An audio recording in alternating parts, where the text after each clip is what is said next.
This isn't a story about which AI model is smarter. It's a story about one sentence in a government contract and how it can change who wins a $1 billion contract. Picture two rooms.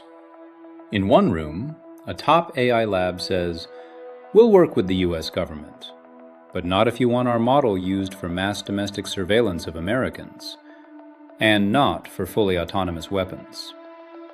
In the other room, another top AI lab signs a Pentagon deal, posts the contract language publicly, and says, "We've got guardrails." And the government? It reportedly tells the first company, either accept all lawful purposes or lose the contract. What exactly happened here, and what does it reveal about the US government's intentions?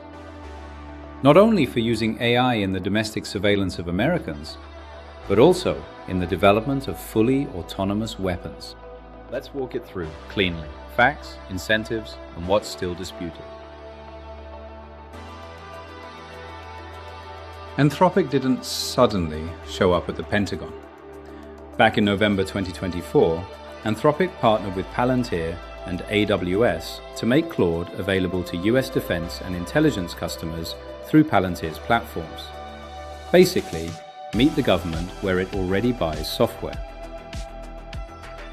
Then, in July 2025, Anthropic announced the Department of Defense, through the CDAO, awarded it a 2-year prototype other transaction agreement with a $200 million ceiling. And in August 2025, Anthropic expanded Claude for government access across branches of government via a broader acquisition pathway, positioning Claude as an enterprise tool for federal use. If you're wondering how Anthropic secured the contract, the answer is simple: partner access, procurement fit, and established prototype pathways. In GovTech, this is not out of the ordinary. It is the standard way to reduce friction in the buying process. Now, the core dispute.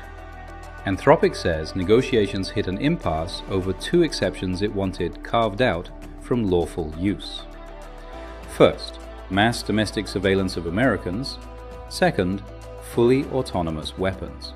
Anthropic's CEO, Dario Amodei, framed it like this: they support lawful foreign intelligence and counterintelligence missions, but argue that AI-driven mass domestic surveillance is incompatible with democratic values, especially because the law may not have caught up with what AI makes possible at scale. On weapons, the issue isn't the military can't use AI. The issue is human control. Anthropic says it won't support fully autonomous weapons use.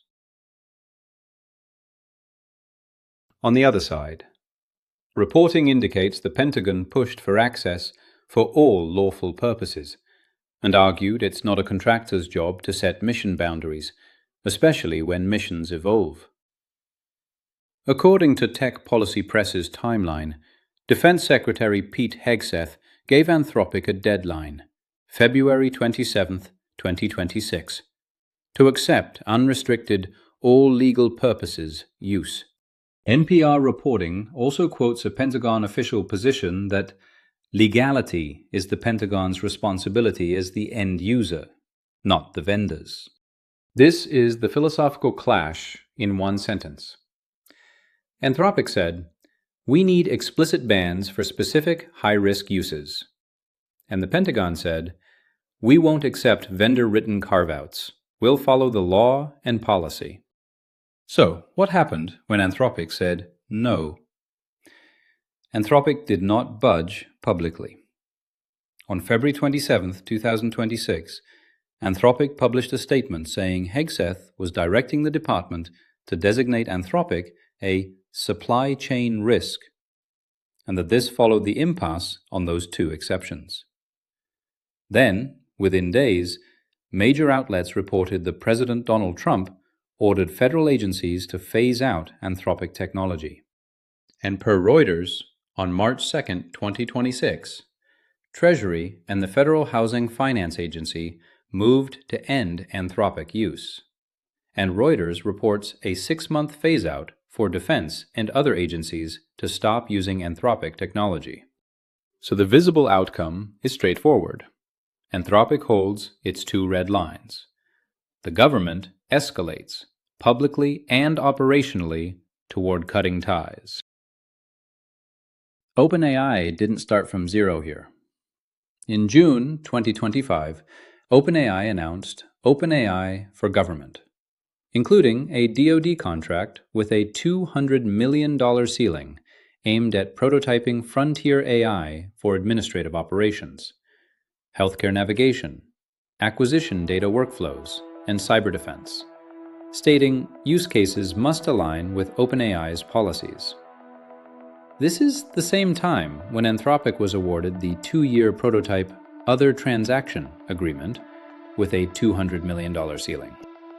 In late February 2026, OpenAI announced a new agreement to deploy its systems in classified environments. OpenAI published its post titled, "Our Agreement with the Department of War," their wording, and said the department may use the AI system for all lawful purposes, while also stating the system will not independently direct autonomous weapons where human control is required, and will not assume other high-stakes decisions requiring human approval. Here's where things get messy. OpenAI claims they've built a safety stack to keep things ethical. Think cleared personnel and strict cloud deployment. But if you look at the fine print, there's a phrase that's raising red flags. All lawful purposes. That's a huge deal, because it's the same language Anthropic rejected. Critics are pointing out that a lot of things are lawful under intelligence authorities, including massive surveillance. It comes down to this. The text says lawful is the limit. OpenAI says they've got extra layers of protection. The skeptics say those layers don't mean a thing if they aren't written into the actual law. This isn't just about one contract. It's about the precedent we're setting for how AI and intelligence agencies will live together for the next decade. Whether this is a necessary partnership or a dangerous loophole depends entirely on which side of that lawful line you're standing on.